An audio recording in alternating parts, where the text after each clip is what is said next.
Bank କାର୍ଯ୍ୟରେ ଲୋକମାନେ ଖୁସି ନୁହନ୍ତି। ଲୋକପାଳଙ୍କ ପାଖରେ ପହଞ୍ଚୁଛି ଅଧିକ ଅଭିଯୋଗ। ଆସନ୍ତୁ ଜାଣିବା ଏହାର ସର୍ଭିସେସ୍ ଖବର ବିଷୟରେ।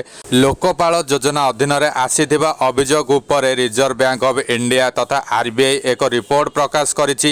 ଏହି ରିପୋର୍ଟ ଅନୁଯାୟୀ ଲୋକପାଳ ଯୋଜନା ଅଧୀନରେ ଆରବିଆଇରେ ପଞ୍ଜୀକୃତ ହେଉଥିବା ଅଭିଯୋଗ ସଂଖ୍ୟା 2022-23 ଆର୍ଥିକ ବର୍ଷରେ 68%ରୁ ଅଧିକ ବୃଦ୍ଧି ହୋଇ 7.03 ଲକ୍ଷରେ ପହଞ୍ଚିଛି। ଏଥିରୁ ଜଣାପଡ଼ୁଛି ବ୍ୟାଙ୍କ କାର୍ଯ୍ୟରେ ଲୋକମାନେ ଖୁସି ନୁହନ୍ତି। ଲୋକପାଳ ଯୋଜନା ଅଧୀନରେ ଆରବିଆଇ ଦ୍ୱାରା ଗ୍ରହଣ କରାଯାଉଥିବା ଅଭିଯୋଗ ବୃଦ୍ଧି ପାଇଛି।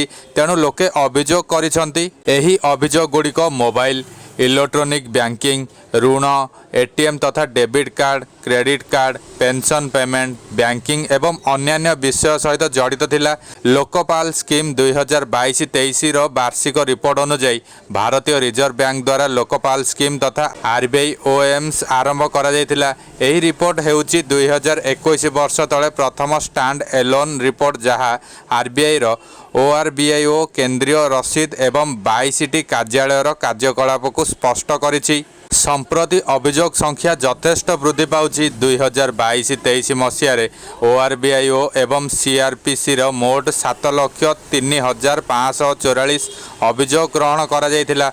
जनसचेतनता जोगु यह 68.24% वृद्धि पाइछि।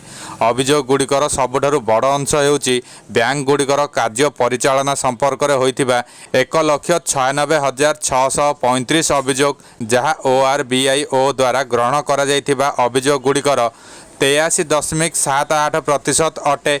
ओआरबीआईओ द्वारा 2,34,690 अभियोग समाधान करा जायछि।